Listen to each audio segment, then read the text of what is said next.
책 한번 열겠습니다. 41페이지입니다.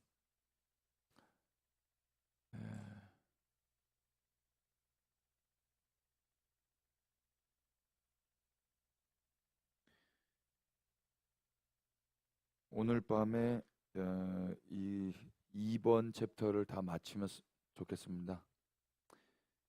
10불인자의 비유를 제가 선포한 뒤에 몇몇 교우들이, 특별히 저희 아내가 자유와 해방을 경험했다고 이런 이야기를 해줬어요. 누가 이런 고백을 하는가 봤더니요, 이게 자기 안에 이제 가시를 뽑아내 본 사람들, 돌을 뽑아내려고 몸부림을 쳤던 분들, 그런 분들에게는 제가 오전에 했던 그 메시지가 자유를 선사했을 것 같아요. 근데 그래 본 적이 없는 분들은 한번 해보셔야 돼요.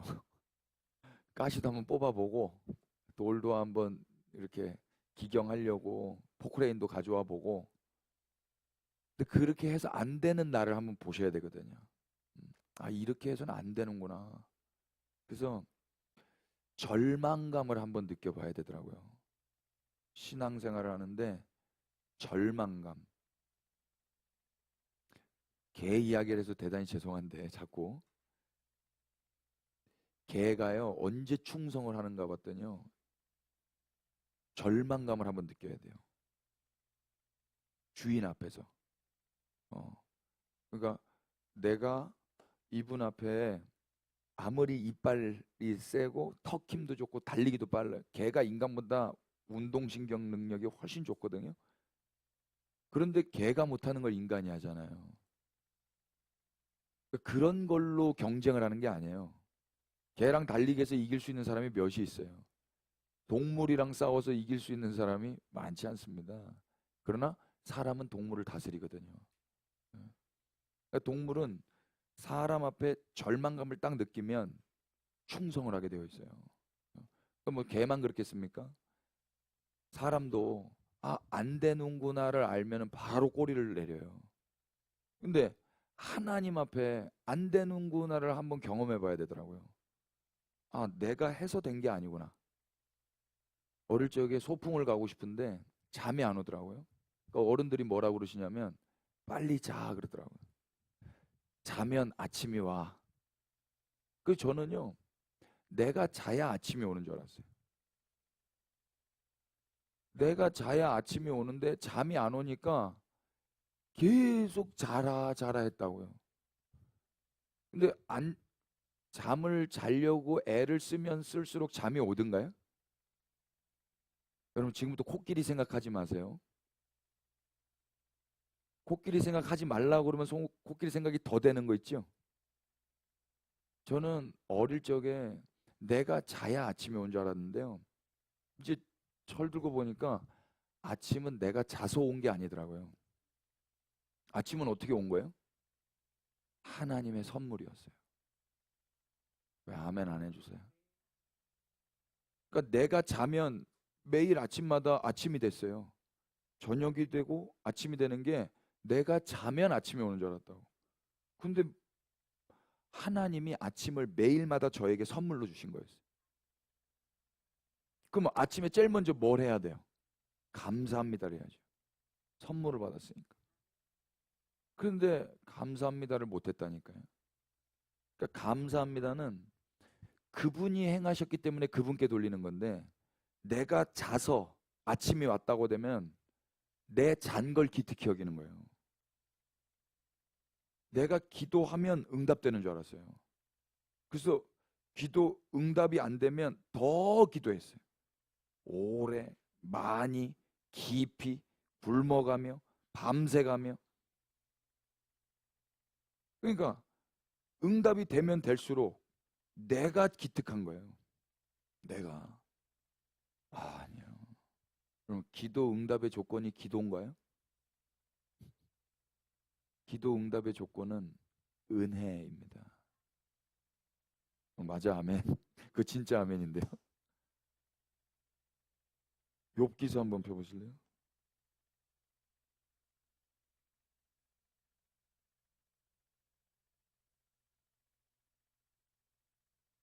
욥기 9장 16절.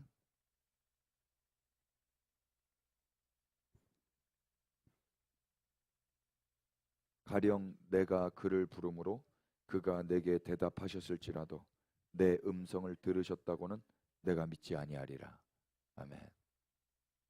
내가 부름으로 그가 내게 대답하셨을지라도 내 음성을 들으셨다고는 내가 믿지 아니하리라.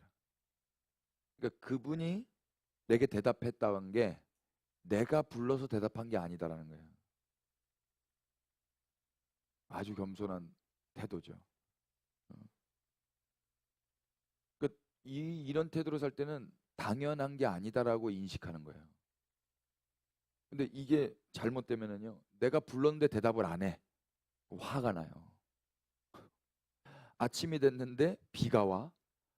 아유, 날씨가 왜 이래요. 그 비 누가 준 건데요? 이것도 선물이에요. 근데 이거 왜 비가 와? 나 포항 가야 되는데. 포항 누구를 위해서 가는 건데 도대체? 인간이 그렇다니까요, 인간이. 와, 하나님 오늘 비를 주셨네. 감사합니다. 무슨 뜻하신 바가 있으니까 지금 이때에 비를 내리셨겠지요. 맞아요? 저는 제가 흰 바지 입고 나간 날 비 오면은요, 너무 짜증 나더라고. 내가 흰 바지 입었잖아요. 내가 주인인 거예요. 주님만이 왕이십니다 노래했지만 누가 왕인 거예요? 내가 왕인 거예요. 기도하는데 내가 원하는 대로 이루어져야 돼. 그럼 누가 왕인 거야? 내가 왕인 거예요. 기독교는 거기서 건져 나오는 거예요. 그거는 다른 종교 안에 다 있더라니까요. 제가 기독교도 똑같으면 저는 불교가 훨씬 자연스러워요. 불교가 훨씬 더 나이스해요, 여러분. 불교가 훨씬. 불교는 막 협박하고 그러진 않거든요. 겁주고 그러진 않아요. 그냥 좋게 이야기해요. 좋게. 이거 달면 좋아요. 이렇게. 여기 이름 쓰시면 소원이 이루어져요. 좋게 이야기하더라고. 경주 갔더니요. 등도 있지, 기와장도 있지, 초도 있지. 근데 거기 문구를 보니까 교회 헌금 봉투 앞에 써 있는 문구랑 거의 비슷해요. 일천번제를 하시면 소원이 이루어집니다. 일천번제를 하시면 하나님께서 응답하십니다. 거의 비슷해요. 그럼 기독교가 그런 거예요? 그런 거 아니더라고요. 그러니까 응답이 됐다고 해서 그게 내가 기도해서 응답됐다고 생각하시면 안 된다고. 그러니까 응답이 돼도 우리는 뭘 합니까? 감사와 찬양을 드리잖아요. 응답이 안 돼도 아, 그게 응답이겠구나. 그리고 기도라는 것이 내가 원하는 걸 이루기 위해서 하는 거 아니라고 그랬잖아요. 내가 원하는 게 얼마나 선하든가요. 내가 악한데 악한 내가 구하는 게 선한 게 나올 가능성이 있겠습니까? 그래서 주님의 계획과 주님의 뜻이 이루어지는 게 우리에게 기쁨이 될 때까지 자라나야 된다고요. 그 성숙과 성장의 과정을 주님이 인내하시면서 기다리시는 거예요. 얼마나 그분 답답하시겠어요. 계속 짜증을 내고 있는 우리를 보면서, 이 사춘기의 우리를 보면서. 아무튼 첫 단추가 중요해서 말씀드렸습니다. 두 번째 챕터는 첫 단추입니다. 저희가 오늘 끝까지 단추를 다 채웠는데 만약에 첫 단추를 잘못 깨면 우스꽝스러워지죠. 기독교 신앙도 그런 거예요. 첫 단추가 잘못 끼워지면 조롱받게 되는 거예요. 우스워지는 거예요, 사람들이. 씨 뿌리는 자의 비유를 설교하고 난 다음에 몇몇 분들은 자유와 해방을 경험했다고 나눠주셨어요. 뽑히지 않는 가시와 딱딱한 돌로 마음 맡을 누가 기경할 수 있겠습니까? 아무리 애쓰고 몸부림친다 해도 변하지 않는 자신을 보면서 정죄감과 죄책감만 더할 뿐인 거예요. 해도 안 될 때 낙심이 되지 않습니까? 반복해서 좌절하다 보면 결국 포기하고 체념하게 돼요. 인간의 열심은 변질을 가져오지만 복음은 인간을 변화시켜요. 복음은 인간에게 정죄감과 체념의 굴레에서 벗어난 자유와 해방을 안겨주세요. 괴로움이 큰 만큼 복음이 주는 자유도 큰 겁니다. 그래서 복음 증거를 해야 되는 것입니다. 그러니까 괴로워봤던 사람일수록 복음을 딱 증거하면 거기서 해방감을 느끼는 거예요. 아, 이런 거였어? 이렇게. 윌리엄 윌리문은 오늘날 개신교 설교가 도덕화되고 심리화된 결과 복음을 듣지 못한 성도들이 고통을 당한다고 지적을 했어요. 설교단에서 설교자들이 자기 개발을 위한 동기부여의 메시지를 전달하면서 청자들이 스스로 결단하도록 부추겼기 때문에 청자들은 정죄감의 악순환에서 벗어나지 못하는 거예요. 설교는 청중이 이루어야 하는 이상을 도출하는 게 아니에요. 복음은 자기 성취와 자기 만족을 위한 이기적인 기술이 아니에요. 설교자는 설교단에서 복음을 선포해야 합니다. 성도는 복음을 듣고 하나님이 하신 일에 감격하여 그분께 영광을 돌리고 경배하며 집으로 돌아가는 거예요. 기분 좋게. 무거운 마음으로 돌아가는 게 아니라 기분 좋게. 잠깐만요. 사진 여기 나오죠? 밀레의 그림인데 제목이 씨 뿌리는 사람이에요. 여기 성경 보고 인사이트를 받아서 성경의 그 내용을 그림으로 그린 거예요. 인터넷에서 한번 찾아보실 수 있으면 칼라로 보실 수 있을 텐데요. 지금 이게 농부가 씨를 뿌리는 장면인 거예요. 농부가. 이 농부 이렇게 보더라도 어때 보여요? 약해 보여요? 강해 보여요? 팔 보세요. 팔, 어깨. 예. 농부가 딱 씨를 잡고 확 뿌리는 어떤 역동적인 모습이 보이지 않으세요? 커다란 손으로 가득 움킨 씨와 그것을 뿌리려는 농부의 강한 어깨와 근육, 각진 코와 턱선, 의지와 역동성, 이 모든 것에서 하나님의 능력이 느껴지는 거예요. 바울은 이걸 깊도다 하나님의 지혜와 지식의 풍성함이여 라고 감탄했어요. 하나님이 이렇게 당신의 나라를 세워가시고 회복시키신다 이야기입니다. 하나님은 모든 능력을 발휘하셔서 생명의 씨앗을 이 땅에 뿌리셨고 그 씨의 죽음을 통해서 황폐한 땅은 옥토로 변해 열매를 맺게 되는 거예요. 마가복음 4장 10절 20절은 이 씨 뿌리는 사람의 비유에 대해서 예수님이 직접 해석을 해주신 말씀이에요. 이제 그 예수님의 해석을 기준으로 우리가 첫 시간 말씀드렸던 그 말씀을 이해해 볼 거예요. 우리가 앞장에서 이해한 바가 혹시 미심쩍었다 할지라도 이 예수님 말씀과 일맥상통한다면 이게 진짜 복음이고 진리라는 것을 확인하실 수 있을 겁니다.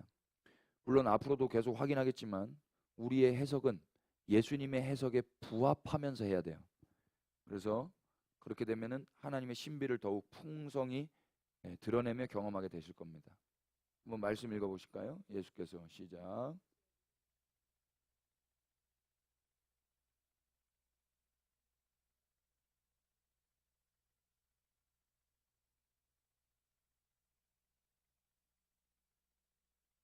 예, 이게 무슨 말이에요? 예수님은 지금 큰 무리와 헤어지셔서 몇몇 사람들과 함께 계시거든요. 지금 사진 나왔네요. 예, 다리도 건강해 보이고 어깨도 팔도 다 건강해 보이잖아요. 여기 손 안에는 씨가 들어가 있는 거예요. 이걸 이 땅 보세요. 땅이 좋아 보여요? 안 좋아 보여요? 그러니까 여기서 이 장화 신고 뿌리는 거예요, 그냥. 예. 여기서 이렇게 뿌렸는데 이게 나는 거예요. 아니 여기 안에 이 씨가 있겠죠. 가득 든 씨가. 어떻게 보면 씨는 버려지는 거잖아요. 어떤 분이 왜 저런 데다가 해? 근데 이런 거밖에 없어요, 이 세상은. 의인은 없나니 하나도 없다고요. 그러니까 이러신 분이 없으신 거예요. 그냥 니네랑 안 놀아. 나 혼자 놀래. 그걸 안 하셨다고요. 니네 없으면 나도 안 놀아. 이거예요. 자, 지금 예수님은 12 제자에 들지 않는 사람들과도 지금 함께 이야기를 해주시는 것 같아요. 아마도 집에 돌아가지 않고 예수님 곁에 남은 사람들이었을 것 같아요. 이름도 기록되지 않는 이 사람들을 우리 주님 외면하지 아니하시고 넉넉히 하나님 나라의 비밀을 가르쳐 주세요. 예수님의 말씀하신 이 비밀이라는 말은요, 한글로는 비밀인데 영어에는 비밀이 두 가지가 있죠. 시크릿이 있고 미스테리가 있어요. 근데 시크릿은 비밀이 아니에요. 이거 비밀인데 너만 알아? 그거 비밀이에요, 아니에요? 그거 아니에요.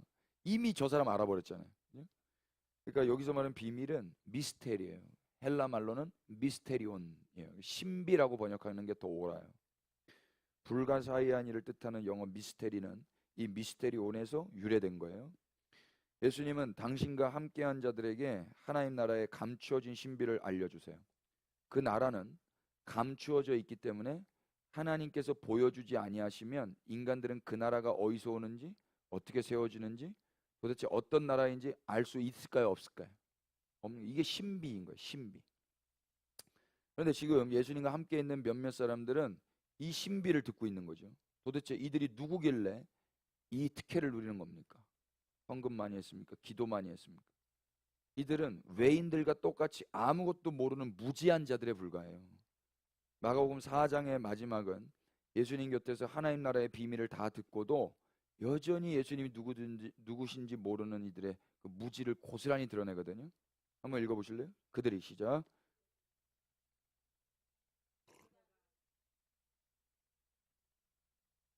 예, 그러니까 그가 누구이기에라고 말하는 걸 봐서 예수님 누군지 안다, 모른다. 모른다. 근데 이 말을 누가 했냐면 제자들이 했다고요. 제자들도 예수님 누군지 안다, 모른다. 모른다. 믿음도 없고 예수님이 누군지도 모르는 제자들이지만 이들에게는 신비, 비밀이 허락됐어요. 그러니까 이걸 다른 말로 표현하면 그냥 하나님 측에서 이들을 선택해 버리신 거예요. 난 너네한테 가르쳐 주고 싶어. 이렇게. 그렇다면 그 선택의 조건은 뭘까요? 선택의 조건은 무조건인 거예요.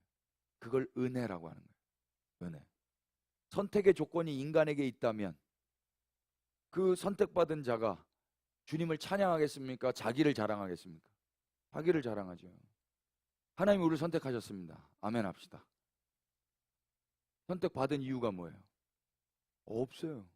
있다면 아까 고린도전서 1장 말씀 읽었던 것처럼 미련하고 천하고 약하기 때문인 거예요. 동의가 되세요? 여기 기분 나쁘시면 안 돼요. 오늘날 우리 또한 하나님 나라의 비밀을 듣고 있다면 그건 우리가 특별해서가 아니라 특별하신 하나님의 은혜를 받고 있는 거예요.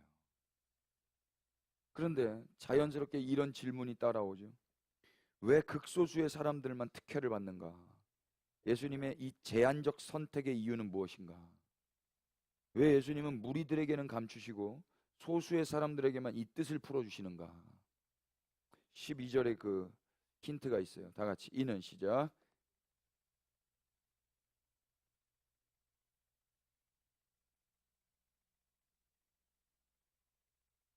예, 이게 이유였어요. 보고 들은 자들이 스스로 죄사함을 얻지 못하게 하시려고 감춰버리셨대요. 이게 무슨 말이에요? 이런 불공평해 보이는 처사를 쉽게 수긍하고 받아들일 사람이 몇이나 될지 모르겠습니다. 예수님께서 말씀하시는 죄사함이 뭔지 조금만 생각해 보면 비밀을 스스로 깨닫지 못하도록 감추신 게 얼마나 큰 은혜인지를 알게 돼요. 창세기에서 아담과 하와가 선악과를 따먹었을 때 하나님께서는 생명나무로 가는 길을 막으시죠. 범죄한 인간이 생명나무 열매를 먹고 영생하지 못하도록 은혜를 베풀어 주신 거예요. 무슨 말인지 아시겠어요? 범죄하기 전에는 어땠을까요? 생명나무 먹어도 된다, 안 된다? 나무가 많아요. 근데 어떤 나무만 먹지 말라 그랬어요? 선악과만 먹지 말라 그랬죠. 그럼 생명나무는 먹어도 된다, 된다? 된다. 근데 선악과 먹은 다음에는 생명나무 먹지 말라고 막으시거든요. 불칼로. 이유가 뭐겠어요? 어? 선악과 따먹으면 죽잖아요. 죄 졌잖아요. 죄 짓고 영생하면 어떻게 돼요? 영벌이잖아요. 그러니까 죄를 지은 자가 생명나무를 당연히 먹고 싶겠죠. 죄가 들어왔으니까 생명나무 먹는 것도 순종해서 먹는 거예요? 욕심으로 먹는 거예요? 욕심으로 먹는 거라고요. 그 전에는 왜 안 먹어? 그 전에 네 마음대로 먹으라 했잖아, 생명나무. 그런데 그거 안 먹고 선악과 먹는다고요, 인간은요. 그래 놓고 이제 생명나무가 눈에 들어오고 나를 위해서 생명을 지켜야 되잖아, 생존을 위해서. 근데 하나님이 그거 막으신다니까요. 그걸 은혜라고 그래요. 생명은 스스로 만들어질 수 있다 없다. 그래서 레위기에서 뭐 먹지 말라고 그래요? 피 먹지 말라고 그래요. 왜요? 피에 뭐가 있다? 피에 생명이 있는데 피 먹지 말라는 말은 무슨 말이야? 아, 저게 생명이야? 저게 생명. 그럼 내가 먹으면 내가 생명을 얻게 되는 거야? 그런 게 아니다 이야기예요. 생명은 그분이 선물로 주시는 거예요. 아멘 합시다. 아니 이 세상에 어떤 생명이 열심히 노력해서 짠 하고 나타난 생명이 있어요 도대체? 스스로 계시는 분만 영원한 생명이세요. 우리는 스스로 있을 수 있어요? 다 의존적이라고요. 인간은. 이 봐보세요. 이 서 있잖아요. 이 바닥이 없으면 서 있을 수 있다 없다. 옷이 없으면 제가 이렇게 서 있을 수 있어요? 옷에 가려 있으니까 서 있는 거예요. 여러분들도 가리시니까 서 계신 거라고. 여러분 머리카락 지금 있으시면 저 없잖아요. 못 서 있었어요. 숨어 댕겼다니까요. 부끄러워서, 창피해서.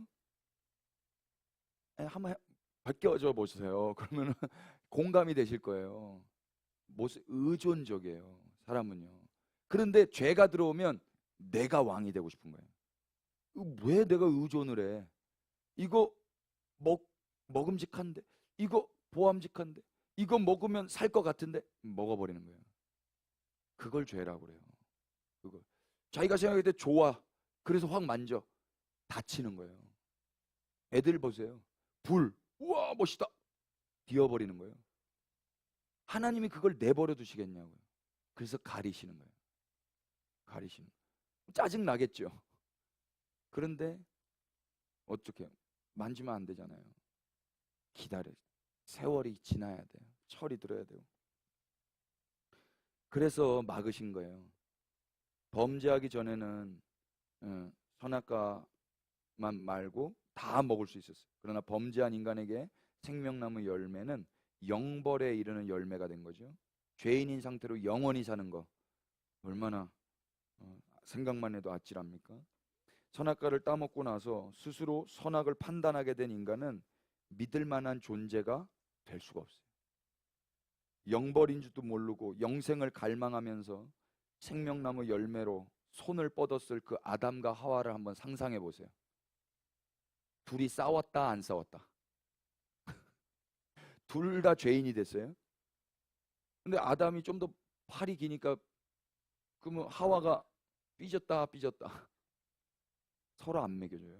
그 농담 있잖아요. 천국에는 아니야 뭐라더라? 젓가락이 있는데 젓가락이 팔보다 더 길어요. 근데 천국은 어떻게 하는가 봤더니 서로 먹여줘요. 그러니까 토실토실 잘 살도 찌고 행복하대요. 근데 지옥은 지가 먹다가 못 먹어서 승질나고 배가 옮아서 다 죽는다잖아요. 그러니까 자기를 위한 게 다 지옥이에요. 사랑은 자기의 유익을 구하지 않는 거예요. 너 먹어란 말이야. 딱 보면 알아요. 아, 이건 널 위한 거구나. 근데 그럼 이 사람도 날 먹여줘야 살리는 거예요. 서로. 사랑 없으면은 울리는 꽹과리예요. 사랑이에요, 사랑. 아무 유익이 없어요. 불교의 소신공양 아세요? 소신공양? 가부좌 틀고 휘발유 뿌리는 거예요. 근데 꿈쩍하지 않아요, 승려들이. 소신, 내 몸을 부처님께 드리는 거예요. 성경에 나와 있는 그대로예요. 네 몸을 불사르게 내어줄지라도 사랑이 없으면 아무 유익이 없느니라. 아무 유익이 없는 거예요. 거기서 사리를 채취하거든요. 그 사리가 도대체 뭐라고? 저 불국사 밑에 사리 있나요? 그러니까 사람들은 와 우리 부처님 성불하셨네. 예? 우리 스님 아니요 여러분. 우리 주님이 받으셔야 할 영광을 인간이 받고 있는 거예요. 모든 찬송과 영광 우리 주님만 받으셔야 됩니다. 그러니까 제가 왜 여기 오겠어요? 여기뿐만 아니라 제가 왜 돌아다니겠어요? 돈 벌려고? 돈을 더 많이 씁니다. 아니 그게 아니라, 그러니까 저 자신에게 계속 물어보면 너는 왜 가는 거야? 복음을 전하러 가지. 복음을 전하러 가는 거예요. 이 소식을 전해야 사람이 살아나거든요. 사람이 살아나는 게 끝이 아니에요. 산자가 할 수 있는 게 뭐예요? 죽을 줄 알아요. 전도서 9장 가보세요.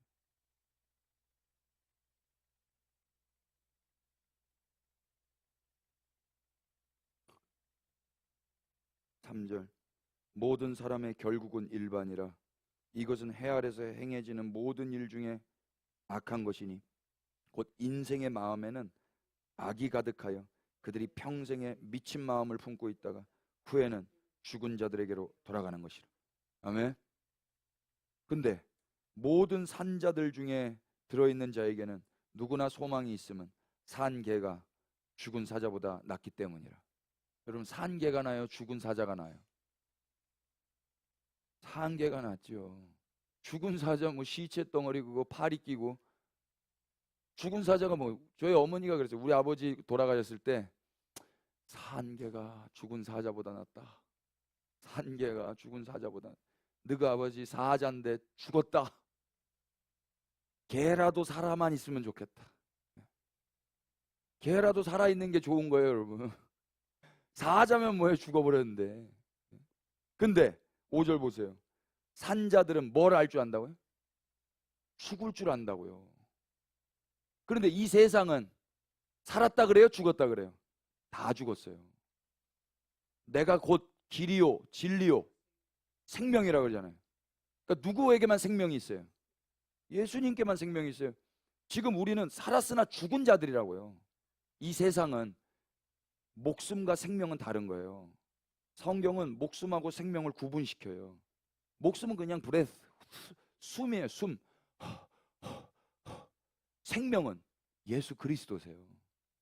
숨 쉰다고 사는 거예요?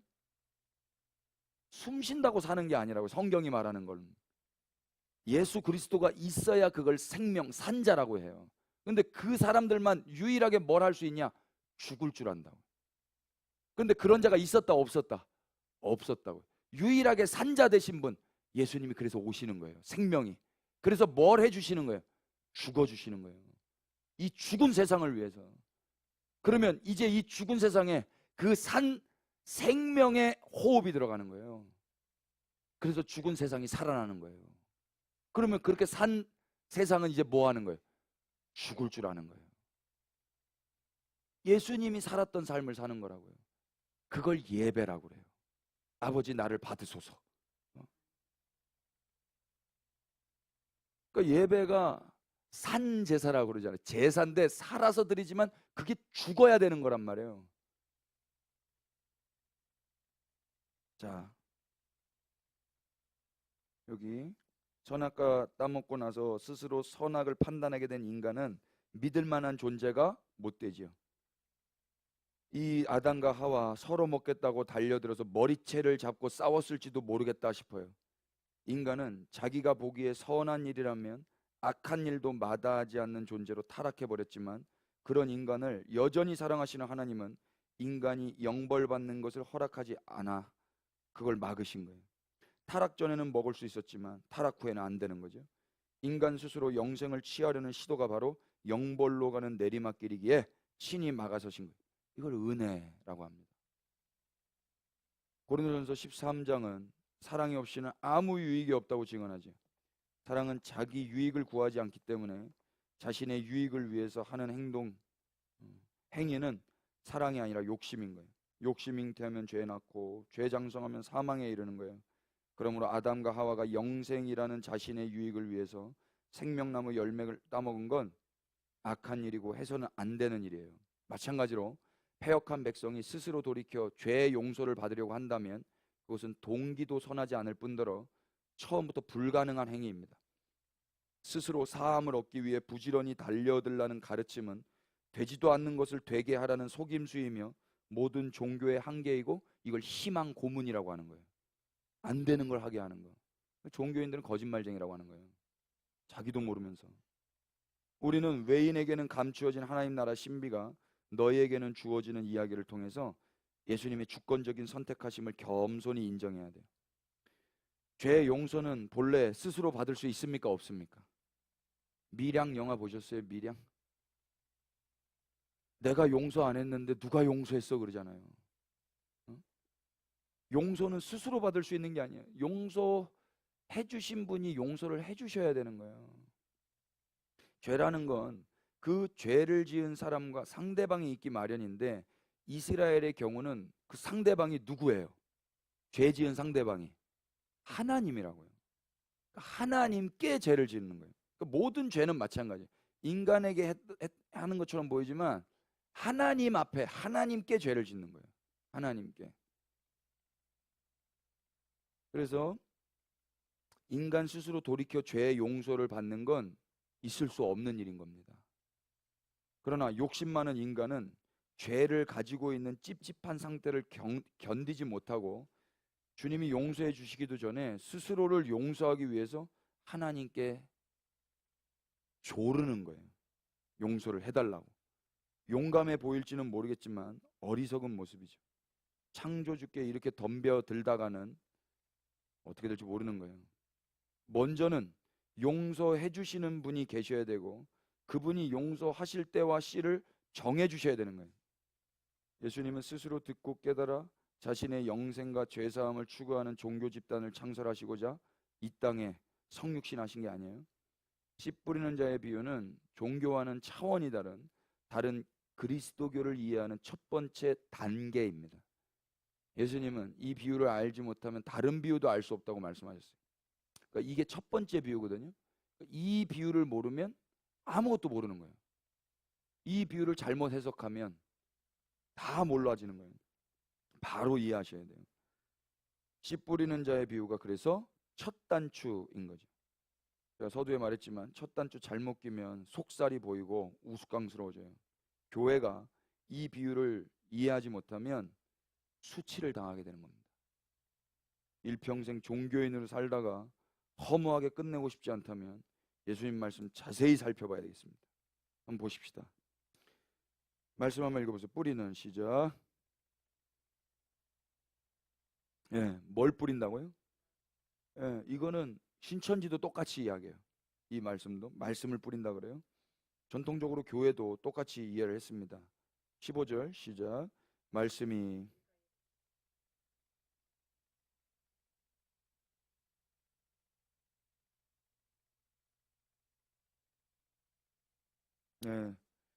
예전에 저는 예배가 끝나고 말씀이 이렇게 들어왔으니까 말씀이 빼앗기지 않도록 보혈을 뿌리고 발라야 된다는 이야기를 너무 많이 들었어요. 뿌리고 바르고 뿌리고 바르고 뿌리고 바르고. 그래서 저는 갈 때 뿌리고 바르고 뿌리고 바르고 뿌리고 바르고 뿌리고 바르고, 핸드폰에도 뿌리고 집에도 뿌리고, 실제로도 물 같은 걸로 보혈이라고 믿고 뿌리고. 그런데 영화를 봤는데 무당들이 이 짓을 하고 있네. 모르겠어요. 그래서 되는 거라면 내가 하는 거야. 내가. 지금도 그런 분 계신 걸로 제가 알고 있는데, 주문을 외우듯이 중얼중얼 예수보혈 예수보혈 예수보혈 예수보혈 이러면서 나간, 저도 그랬고 그런 사람들로 많이 봤고. 근데 저희 옆집에 어디서 비슷한 이야기가 들려. 예수보혈 예수보혈 예수보혈 이러고 있는데 옆집에서도 남녀 오랑개고 남녀 오랑개고 남녀 오랑개고 남녀. 아세요? 아이씨, 저 양반들 우리랑 똑같네. 아침부터 저녁까지 그러고 앉아 계세요. 근데 여기도 예수보혈 예수보혈 예수. 무슨 일만 터지면 예수보혈. 안 터졌을 때도 예수보혈 예수보혈 예수보혈. 터지면 예수보혈 예수보혈 예수보혈. 터지면 아이고 내가 오늘 그거 안 했네. 오늘 예수보혈 해야 되는데 이거 안 했네. 그래서 터졌네. 아이고 하나님 감사합니다. 예수보혈 예수보혈 예수보혈. 여러분 이렇게 어떻게 살아요? 어? 여러분 봐보세요. 하나님이 우리의 안보, 우리의 안전을 우리의 주문에다가 두셨겠어요? 네가 주문하면 안전하고 주문을 안 외우면은 잘못될 거야. 천주교인들 묵주 돌리면서 그거 하는 거 보셨어요? 천주교를 그리스도인들이 뭐라고 이야기해요? 이단이라고 하죠? 근데 왜 우리도 똑같이 그러고 있는 거예요, 도대체? 이것만 안 돌렸지. 불교인들도 이거 더 굵어. 기도 묵주라고 해요. 기도 묵주. 기도 묵주. 제가 우리 셋째 아들이 작년 가을에 희귀병이 걸렸어요. 근데 의료 파업 나가지고 병실도 없고 막 그랬거든요. 근데 하나님 은혜로 저희 집 앞에 강남 성모병원 거기에서 병실이 안 나가지고 있는데 응급실에서 하루 동안 있다가 약을 썼는데 이게 호전이 안 되는 거예요. 뭔가 봤더니 이게 희귀병이에요, 희귀병. 그래서 병원에 입원을 해서 그 희귀병 진단이 나와야 다음 약을 쓸 수가 있어요. 근데 이때가 언제냐면 제가 미국에 집회가 잡혀가지고 미국을 가야 되는데 아우 이게 애가 이렇게 된 거예요. 근데 아무튼 병명이 그 희귀병이라는 게 나와가지고 약을 쓰니까 그때부터 이제 차도가 좋아졌어요. 좋아지는데 거기 그 성모병원이니까 그 예배를 미사를 매일 드려요. 매일 드리는데 제가 그래서 난생 처음 우리 아들하고 예배를 드리러 가본 거예요. 천주교에. 근데 제가 가가지고 이제 우리 아들이랑 예배 드리는데 그 성찬을 하시더라고. 성찬을 하시는데 좀 처음 가보니까 쭈삣쭈삣하니까 이미 이방인인 거예요, 저는. 눈치를 이렇게 보는데 하는 대로 다 했어요. 뭐 찬송하시길래 저도 흉내내고 다 했는데 성찬을 하는데 하니까 뭐 영세 받았냐고 하는 거예요. 안 받았는데요. 오늘 처음 한대요. 그러니까 떡을 안 주고 가더라고요. 오, 야속해라. 너무 야속하더라고요. 저는요, 제 담임 목회자잖아요. 우리 교단 헌법에는 세례 받은 자만 성찬에 참여하게 되어 있어요. 교단 헌법에 그렇게 되어 있어요. 저는 불법한 사람이에요. 성경을 봤더니요, 예수님이 성찬을 하시는데 언제 하시는 줄 아세요? 제자들이 배신한 제자들 앞에다 놓고 성찬을 하세요. 배신할 걸 아는 죄인들. 자, 예수님 십자가 진 다음에 성찬하셔서 십자가 지기 전에 성찬하셨어요. 그러면 다 이놈들 어떤 놈들이에요? 죄인들이죠. 죄인들이잖아요. 이 죄인들한테 당신의 살과 피를 내어주셨다고요. 우리가 좀 전에 누가복음 15장 예수님이 왜 수군수군 조롱받으셨어요? 죄인들과 음식을 같이 먹는도다. 여러분 예수님은 죄인들과 음식을 같이 드셨어요. 그리고 그 자리에서 당신의 살과 피를 내어주면 새 언약을 제정하신다고. 그럼 그 말씀 때문에 세례 안 받아도 성찬해요. 죄인들에게 의에 줄이고 목마른 자에게 이 살과 피가 생수와 생명의 떡이 되는 거예요. 천주교는 안 줘요. 자격이 주어져야 돼요. 세례 안 받으면 안 해주더라고. 와, 우리 예수님과는 다르더라고. 자격이 뭐가 있어요? 자격이 있다면 죄 지은 것밖에 없는데. 그런데 우리 예수님은 웰컴 하셨어요. 누구든지 와라. 목마른 자 오라. 배고픈 자 오라. 그런데 와서 사래. 근데 자, 값없이 사래. 이사야서 열어보세요. 이거 여러분 이해되셨어요? 이사야 55장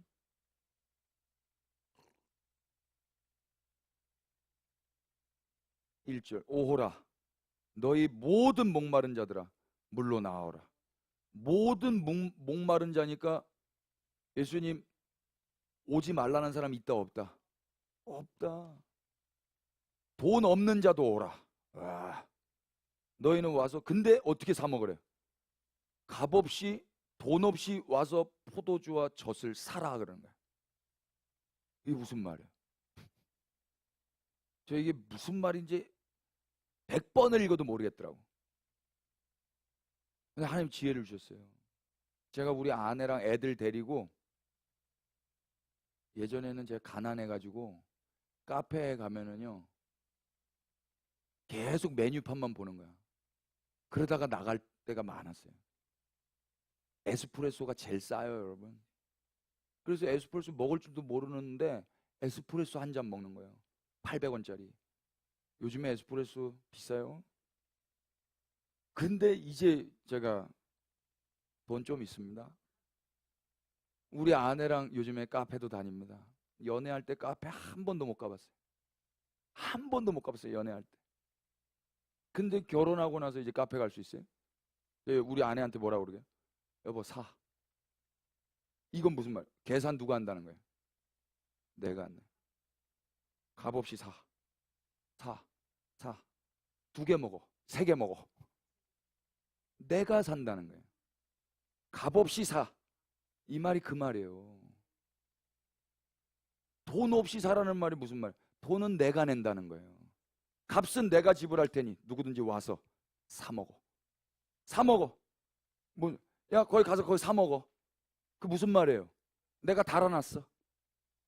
이해되세요? 그럼 누가 값을 지불하신 거예요? 예수 그리스도께서. 그러면 감사히 먹어야죠. 염치 없지만. 그러면 그렇게 먹고 누구 자랑해야 돼요?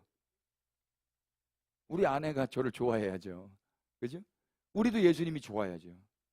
그렇게 사랑이 깊어지는 거예요. 그렇게. 뭐 하다 그랬지? 몇 페이지 하다 그랬어요? 예수보혈 주문 외운다고 된다 안 된다. 그거 아니고 종교인들이나 하는 거예요. 자유하시길 축복합니다. 봐봐, 마다가 이렇게 이거 하다가 이거 딱 떨어져 깨져버렸어요. 그러면 여러분 무슨 생각 들어요? 내가 뭘 잘못했나? 그런 적 없으셨어요? 다시 예수보혈, 예수보혈, 예수보혈. 여러분, 컵이 떨어진 건 컵이 떨어진 겁니다. 교통사고가 난 건 교통사고가 난 겁니다. 아니에요? 이거 무당한테 가면 어떻게 돼요? 돈 내고 굿하고 어? 귀신 쫓아내고 목사들도 그 짓을 하고 있더라고. 이 양복 입은 무당들. 돈은 안 받는다고요? 다른 걸 받아요. 다른 걸. 이미 다른 걸 다 받아요. 돈보다 더 좋은 것들을 받는 거예요. 속지 마세요. 속지 말라고 그래도 다 속아. 봐보세요. 인간이 어디 예수보혈, 예수보혈 주문을 외운다고 해서 스스로를 지킬 수 있는 존재인가? 밭은 자신에게 떨어진 씨를 지키겠다고 스스로 그물을 치거나 새를 쫓아낼 수 있습니까? 없습니까? 허수아비 하나 못 세우는 게 밭이에요. 허수아비 하나 못 세운다니까. 밭은 그냥 뭐 비둘기가 날라서 똥 싸면은 그냥 다 밟는 거예요. 닭이 와가지고 밟으면 밟히는 거고, 멧돼지가 와서 뒤 후벼 파면 그냥 밟히는 거. 이게 밭이라고요. 뭐 인간이 할 수가 있어요. 그런데 웃기죠? 인간이 할 수 있다고 말하잖아요. 거기에 사람들이 버글버글 몰려들어요. 버글버글. 유튜브도 봐보세요. 어느 유튜브가 조회수가 많이 나오나 그걸 탐심이라고 한다니까. 조회수 안 나오는 쪽으로 여러분 가시길 바래요. 그게 좁은 길이에요. 16, 17절 보세요. 또 시작. 또 이와 같이 돌밭에 뿌려졌다는 것은 곧 말씀을 들을 때 즉시 기쁨으로 받아 그 속에 뿌리가 없어 잠깐 견디다 말씀으로 인하여 환난이나 박해가 일어나는 때에는 예? 돌밭은 뭐라 그러죠? 말씀을 즉시 기쁨으로 받기는 해요. 근데 속에 뭐가 없어요. 그래서 환난이랑 박해가 일어날 때 넘어지고 마는 사람이에요. 넘어지지 않도록 그래서 세상으로 나가지도 않고 예배당에서만 먹고 자고 하면 문제가 되지 않을까 생각할 수도 있어요. 제가 그랬거든요. 저는 죄를 안 짓고 싶어가지고 예배당에서만 살았어요. 퇴근하자마자 집에 가는 게 아니라 예배당으로 가는 거예요. 그래야 죄를 안 짓겠더라고. 그런데 예배당 안에서도 죄를 져요. 와, 생각으로 짓고 뭐 아무튼 죄는요 느닷없이 쉬어요. 느닷없이. 오늘 앉아보려고 여러분 아침에 일어나가지고 생각을 해보세요. 근데 진다니까요. 근데 왜 앉으려고 하는데, 왜 앉으려고 자기 부인, 전 자기 부인을 그렇게 애를 써서 해보려고 했는데 자기 부인을 하려고 하는 게 부인이 안 된 상태예요. 뭔 말인지 아세요? 자기 부인을 내가 하려고 하면 부인이 안 됐기 때문에 부인을 하려고 하는 거잖아요. 자기 부인은 내가 하는 게 아니라 시켜주는 거예요. 아니, 성령님도 성령님인데 제가 여기서 자기 부인이 되는 게 뭐냐면 여러분들이 저를 사람 취급 안 해주시는 거예요. 투명인간. 제가 왔는데 인사를 안 해줘. 그럼 제가 뭐 된 거예요? 부인 된 거죠. 부정된 거예요. 저 사람이 여기 분명히 존재해. 그런데 없는 사람 취급해버린다고요. 그게 자기 부인이거든요. 예수님 봐봐요. 예수님이 왔는데 하나님으로 왔어요. 근데 하나님으로 대접한 사람이 몇 명 있어요. 예수님 부정되신 거예요. 예수님이 부정되신다고. 자기가 노력해서 부인한다고? 그걸 종교라고 한다니까요. 그러니까 내가 열심히 부인하려고 하면 할수록 내가 더 드러나는 거구나. 그래서 이게 불교랑 한 끗 차이인데요. 불교는 그래서 여기서부터도 내려놓으라고 하는 거예요. 그게 욕심이다. 그걸 깨달았네요. 지금 조금 전에 깨달으셨죠? 그걸 불교라고 한다고요. 불교 멋있어요. 공. 이게 그래서 해탈이구나. 그러면 내가 나를 부인하지 않으면 살면 되겠구나. 왜? 그래야 마음이 편하니까. 그걸 욕심이라고 하는 거예요. 그게 사망으로 가는 길이라고. 그럼 뭐야? 오라 나는 곤고한 자로다. 누가 이 사망의 몸에서 건져내랴. 이 고백이 터져야 된다고요. 이게 절망감이라는 거예요. 로마서 7장 가보세요.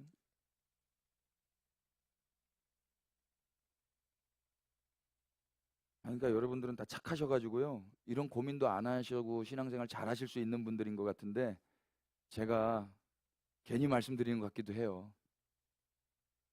24절 보세요. 23절 7장 같이 갑시다. 시작. 내 지체 속에서 한 다른 법이 내 마음의 법 같소. 내 지체 속에 있는 죄의 법으로 나를 사로잡는 것을 보는다. 아멘. 이걸 보는 거예요. 내 지체 속에 하나님의 법을 즐거워하는데 또 다른 법이 내 마음의 법과 싸워서 죄의 법으로 나를 사로잡는 거예요. 나 하나님을 좋아하거든요. 하나님의 법을 나도 하고 싶어. 그런데 죄의 법이 또 있는 거예요. 그런데 결국에는 하나님의 법이 싸워서 이길 때보다 죄의 법이 싸워서 이길 때가 훨씬 많아. 그러니까 이 앞에 터져 나오는 탄식은 오호라 나요 곤고한 자로다. 누가 이 사망의 몸에서 건져낼 수 있겠는가? 절망의 탄식이 터져 나온다. 그런데 25절 보세요. 시작. 우리 주 예수 그리스도로 말미암아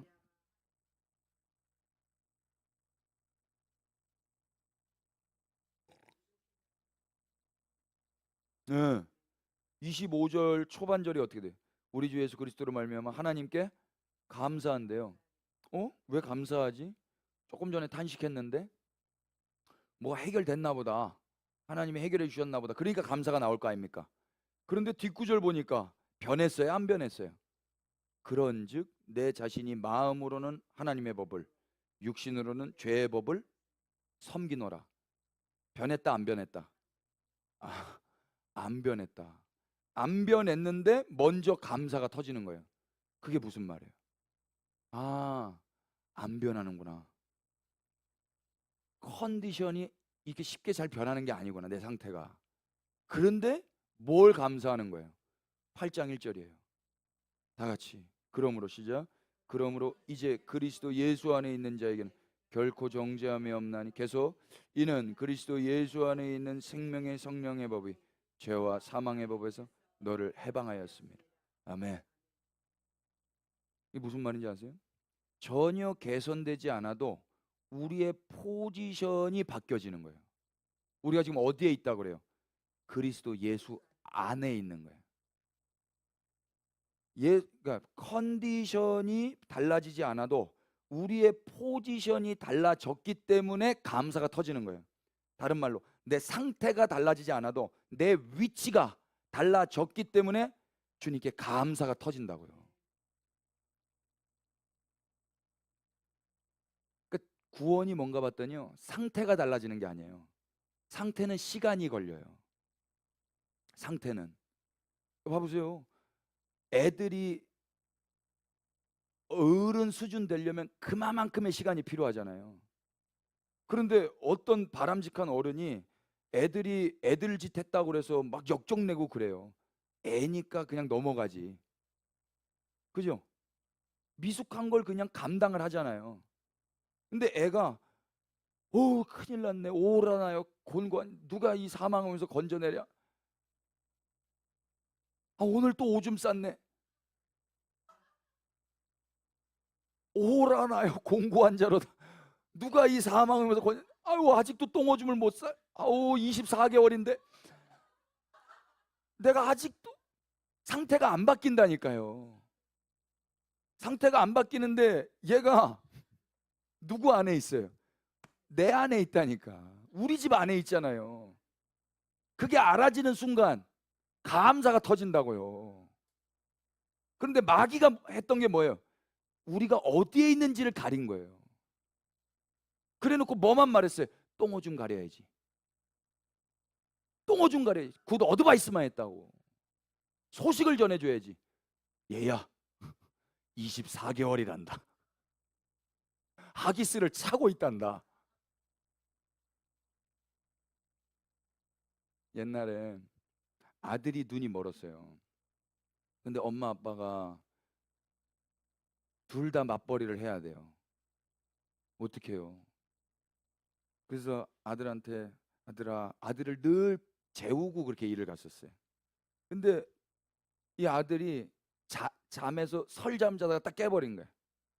그래서 잠자리에서 나와서 엄마 아빠 눈이 멀었으니까 겨우 나온 거예요. 문 앞에까지.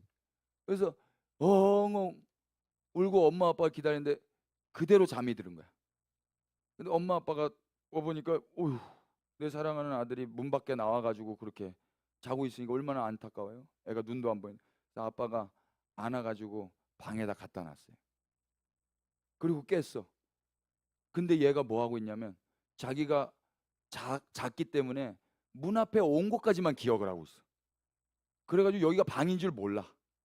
여기서 막 막 바깥인 줄 알고 막 이러고 있는 거야. 그럼 그때 뭘 해야 돼? 아빠가 말을 해줘야지. 아들아, 아빠가 들어서 너 방 안에 갖다 놨단다. 아 그래요? 그때 평안이 온다고요. 이 불안, 나 여기서 아까 자다가 넘어졌는데 여기는 내 방이 아니라 문 밖인데. 아니야, 넌 여기 안에 있단다. 예수님이 행하신 일이 뭐냐면 우리를 그분 안으로 초대해 주신 거예요. 그런데 컨디션, 우리의 몸은 시간이 걸린다고요. 잘 안 바뀌어요. 바뀌든가요 여러분? 시간이 오래 걸려요. 근데 우리 주님이 사랑이시래요. 오래 참아주신다는 거예요. 그러니까 그 사이에 우린 뭐 해야 돼? 자라나야죠. 그러니까 안전한 터를 다 만들어 놓으시고 반석을 만들어 놓으시고 주님이 키우시는 거예요. 잘 크십시다. 아멘. 그냥 크라고 하지 않으세요? 그분이 계속 양분을 주셔요. 그게 말씀이에요. 근데 이 말씀을 충고로 들으면은 이 말씀이 독이 되는 거예요. 이 말씀 안 보고 싶어 버려요. 여러분 그런 적 없으셨죠? 말씀만 보면은 정죄감이 막 생기는데 오늘도 기도 안 했네, 오늘도 말씀 안 읽었네, 오늘도 형제를 사랑하지 못했네, 오늘도 큐티 못했네. 와, 큐티 하면 큐티 너 했어 안 했어? 내가 하면은 이렇게 어깨가 올라가요. 내가 안 하면 이렇게 내려가요. 이렇게 올라가면은 지만 올라가면 모르겠어. 남들을 꼭 그렇게 정죄를 하더라고. 넌 했니? 왜 안 했니? 난 했는데. 부작용이 심각합니다. 여기 보세요. 아무튼 그래서 죄가 예배당 안에서만 산다고 죄가 해결돼요? 안 되지요. 예수님은 환난과 박해 가운데 말씀을 지킬 능력 없는 돌바친 제자들을 오히려 어디로 밀어내세요? 세상 한복판으로 밀어내세요. 세상에서 살아라. 불교랑 다른 거예요. 그래서 불교는 속세를 떠나잖아요.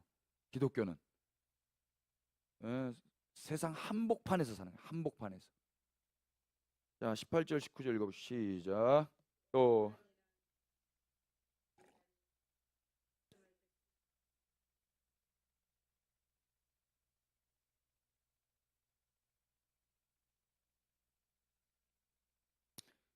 자, 가시는 뭐냐면요. 세상의 염려, 재물의 유혹, 기타 욕심으로 말씀이 막히는 거예요. 세상 욕심 없는 자가 이 세상에 있겠습니까? 없겠습니까? 있다고요? 네. 어떤 분 보니까 고무신 신고 댕기시더라고. 담배 옷에 고무신만 신고 댕기세요. 그걸 욕심이라고 그래요. 무슨 욕심? 난 이렇게 청렴 결백해. 이게 이 사람의 의의가 돼요. 그냥 구두 신으세요. 나이키 신으시라고. 뭘 챙겼냐면은요. 나이키를 버리고 영광을 챙긴 거예요. 와, 저분은 참 검소하시네. 이걸 챙긴 거예요. 그냥 평범하게 살았으면 이걸 안 챙기거든요. 나이키 신고 댕기고 뭐 크록스 신고 댕겼으면은 몰라요. 고무시네. 응? 삼배 옷 입고 댕기시면 야, 제 목사인데 그러고 와봐봐요. 무천도사 되는 거예요. 도사 되는 거예요. 도사. 승려들 보세요. 승려들 그러고 댕기잖아요. 무소유가 뭔지 무소유? 법정 스님의 무소유. 고등학교 1학년 때 읽었던 책인데 돌아가셨어요. 돌아가시는데 이거 인세 받지 말라고 그랬어요. 이 책은 인세 받지 말라. 무소유잖아요. 그런데 모든 사람들의 모든 영광을 이분이 다 받으셨어요. 인세보다 더 귀한 걸 받으셨다고. 소유자세요. 무소유가 아니라. 그러죠? 거기 내용에 난 이야기야. 난. 무소유. 모르세요? 난을 이 법정 스님이 선물 받았어요. 너무 예쁜 거예요. 막 닦아주고 물 주고 햇빛 비춰주고 여행을 갔는데 난 생각 때문에 여행이 재미가 하나도 없어요. 번뇌가 시작되신 거예요. 해탈하신 승려께서 난 하나 때문에 번뇌가 시작되신 거예요. 그래서 집에 돌아오자마자 이 난을 친구한테 줘버린 거예요. 아, 그런데 무소유가 됐잖아요. 소유가 있으니 번뇌가 일어나나 무소유가 되니 해탈이 일어났도다. 그게 무소유 체이거든요. 근데 친구 어떻게 되는 거예요? 친구. 나는 해탈을 했어. 근데 친구는 내가 선물한 것 때문에 번뇌가 시작되네.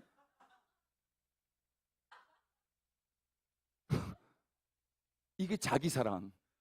나는 행복해. 근데 얘는 죽어요, 이제. 예수님은 뭐라 그래요? 내가 불행할게. 넌 행복해. 내가 아플게. 너는 건강해져. 내가 죄인 될게. 너는 의인 돼. 내가 하나님 안 할게. 너가 하나님의 자녀 돼. 이게 기독교라고요. 이게 자기 부인이에요. 우리가 그러면 어떻게 해야 돼요? 나를 위해서, 내 해탈을 위해서 난을 선물하는 게 아니라고요. 그 개수작. 수작이라고 하는 거예요, 그거를. 어? 친구가 알았으면, 아, 이 새끼 이거. 그럼 이 사람도 할 수 있는 게 이거밖에 없어. 나도 친구한테 선물해야지. 선물해야지. 그럼 선이 있겠어요? 악이 돌아다니는 거예요. 선물은 좋은 거잖아요. 근데 선물이 나 좋으라고 하는 거예요? 저 사람 좋으라고 하는 거예요? 그러니까 이 사람들은 선물의 의도가 잘못된 거예요.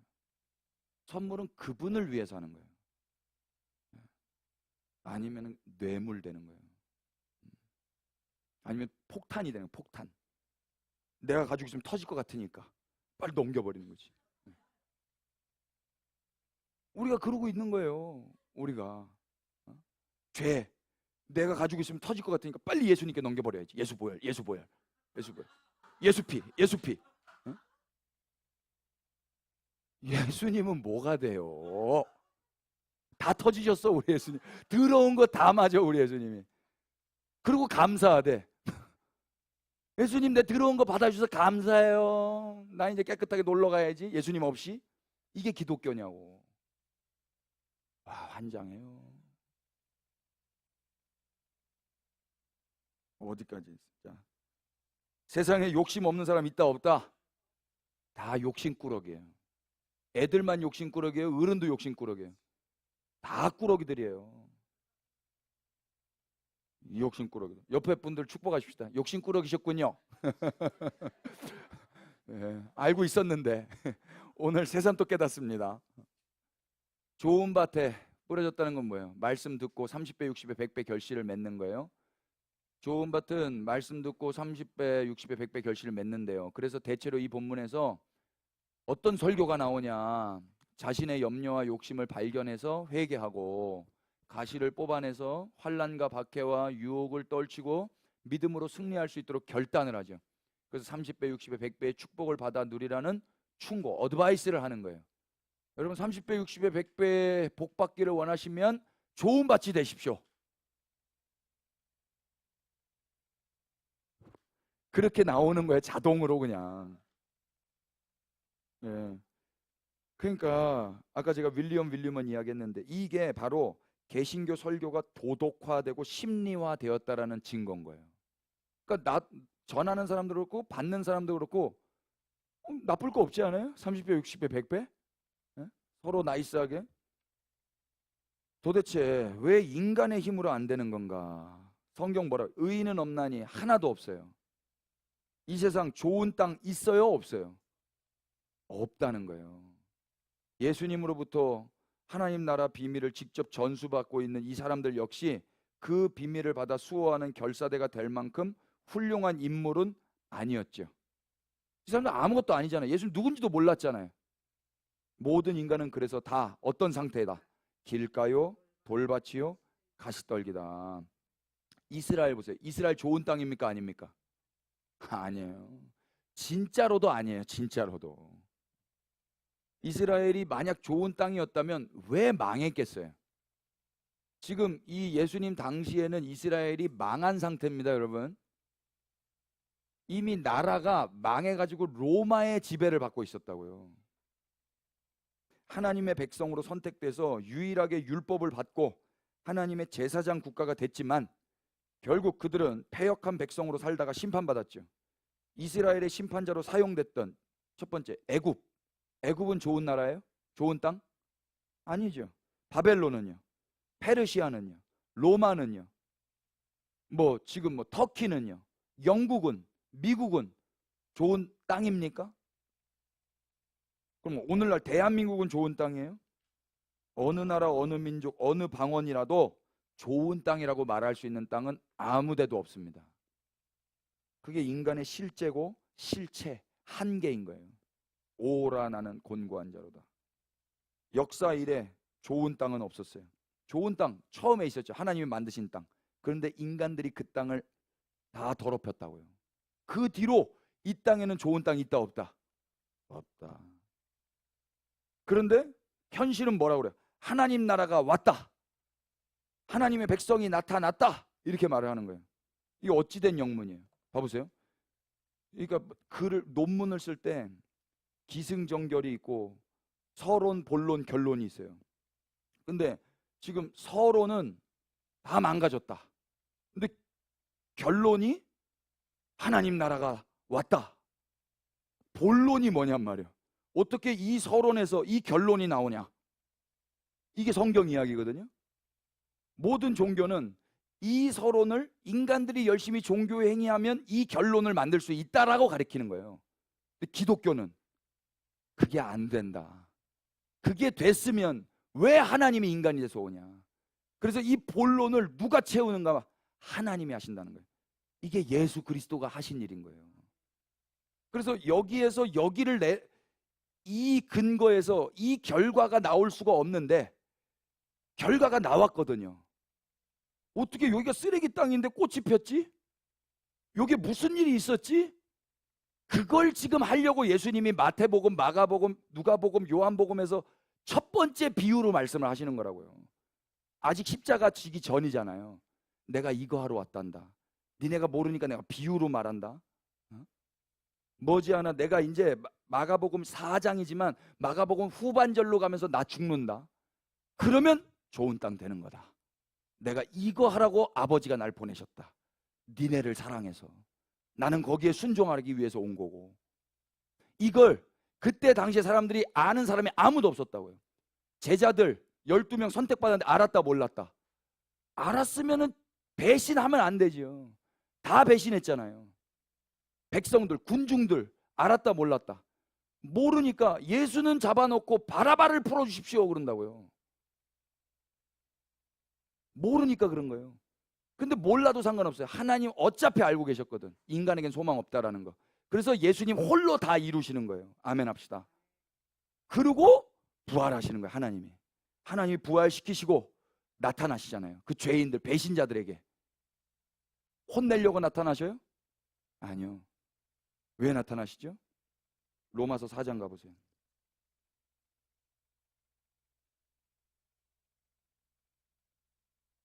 왜 나타나시는가? 25절 보실래요? 4장 25절 끝절이요. 시작. 예수는 우리가 범죄한 것 때문에 내줌이 되고 또한 우리를 의롭다 하시기 위하여 살아나셨느니라. 아멘. 자, 예수님이 왜 십자가에 내줌이 됐다고요? 우리가 범죄한 것 때문에. 그죠? 근데 왜 살아나셨다고요? 우리를 뭐하다? 의롭다 하시기 위하여. 이게 부활이에요. 그러니까 예수님 부활하셨어요? 하셨어요? 그러면 우리는 어떤 존재가 된 거예요?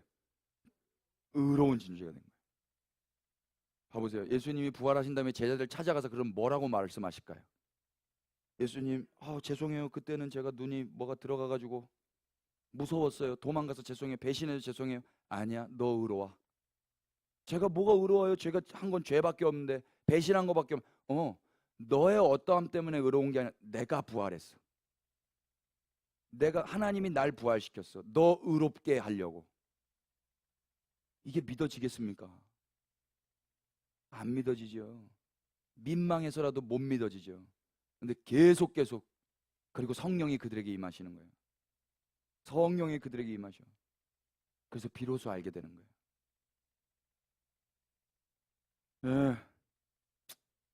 아무 소망 없었던 이 땅 가운데 그래서 땅이 해낸 일이 아니에요. 유일한 좋은 씨이신 예수 그리스도께서 떨어져 죽으심으로 하나님의 나라가 재건되었고 하나님의 백성이 거듭나게 되는 거예요. 좋은 씨가 뿌려짐으로 나쁜 땅에도 열매를 맺다니 이걸 가리켜 미스테리온, 신비라고 하는 겁니다. 이걸 비밀이라고 번역을 한 거예요. 한글 성경에서는. 이것은 전적으로 하나님께서 예수 그리스도 안에서 이루어내신 업적이죠. 이 나라 이 백성은 인간 측에서 만들 수 없고 하나님의 열심과 의지와 결단으로 뿌려진 말씀에 의해서만 결실한 열매들인 거예요. 그래서 우리는 소유격을 사용하는 거예요. 하나님의 나라, 하나님의 백성 이렇게. 하나님의 때에 하나님의 방법에 따라 하나님의 주권적인 선택하심으로 하나님 나라 백성이 된 우리는 이 이야기를 복음이라고 읽고 하나님 나라 신비라고 말을 하는 겁니다. 좋은 땅이 있어서 그 땅에서 좋은 열매가 맺혀졌다면 그건 인과관계일 뿐이에요. 신비가 아니라 상식과 원리죠. 기독교는 원리가 아니에요. 공식이 아니에요. 이렇게 하면 이렇게 된다.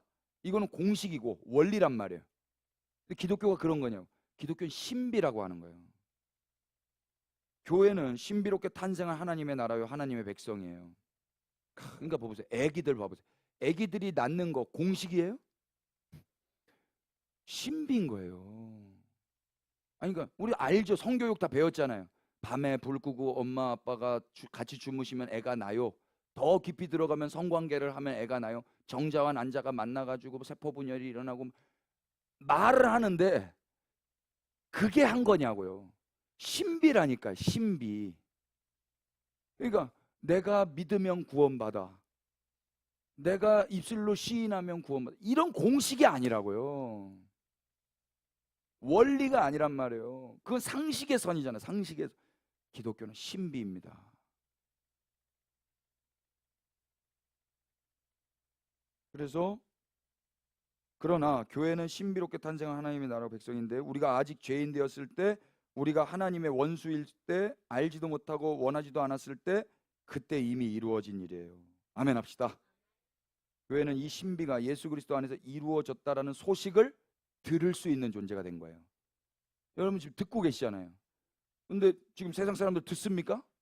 안 듣잖아요. 그러니까 제한된 선택받은 분들만 듣는 거예요.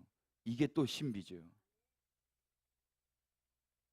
하나님 나라 신비를 더 깊이 이해하기 위해서 우리의 조상을 기억해 보고자 합니다. 이름하여 아브라함입니다. 아브라함은 믿음의 조상이라고 그러죠. 왜 그러죠? 믿음이 좋아서 믿음의 조상이라고 하는 게 아니에요. 아브라함이 믿음이 좋았는가? 우리는 대체로 창세기 12장 말씀을 통해서 고향을 떠난 아브라함을 통해 우리도 아브라함처럼 돼야 된다라고 생각하고 선동도 받았어요. 아브라함의 믿음을 본받아서 믿음의 가문을 세우고 그런 자신을 통해 천하 만민이 복을 받게 하라는 거죠. 도덕화, 심리화된 개신교 설교의 전형적인 모습이고 성경을 곡해하는 잘못된 교훈이라고 저는 말씀드리고 싶습니다.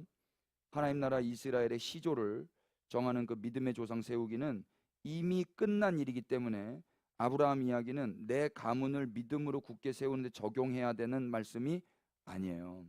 그렇다고 믿음의 후손들에게 아브라함을 본받아 믿음의 결단을 하고 순종하라는 말씀은 더더욱 아니죠. 우리는 질문을 한번 해봐야 되겠습니다. 하나님께서 그를 믿음의 조상이라고 여기신 이유가 그의 믿음이 만대의 모범이 되는 순전한 믿음이었기 때문일까? 만약 그렇다면 아브라함은 좋은 땅이어야 되잖아요. 근데 아브라함이 좋은 땅이겠어요? 우리가 조금 전까지 좋은 땅, 이 땅에 있다 없다? 아무도 없다 그랬잖아요. 근데 왜 아브라함을 본받으려고 하냔 말이에요. 저는 어릴 적에 성경 이야기가 아브라함 위인전인 줄 알았어요. 다윗 위인전, 아니면 뭐 솔로몬 위인전, 뭐 요셉 위인전, 다니엘 위인전, 에스더 위인전. 성경은 위인전이 아니에요. 그러니까 성경의 주인공은 위인, 인간들이에요, 하나님이에요? 하나님이라고요. 예수님이 뭐라서 요한복음 5장 36절에 이 성경이 곧 나에 대한 증언이라 그랬어요. 아멘 되세요? 여기서 말하는 이 성경 구약 성경이거든요. 그러니까 구약 성경을 볼 때 위인전으로 읽으면 안 되는 거예요. 아브라함 위인전, 요셉 위인전.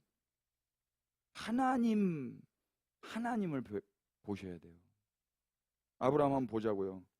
자, 읽어볼까요? 시작. 여호와께서 아브라함에게 이르시되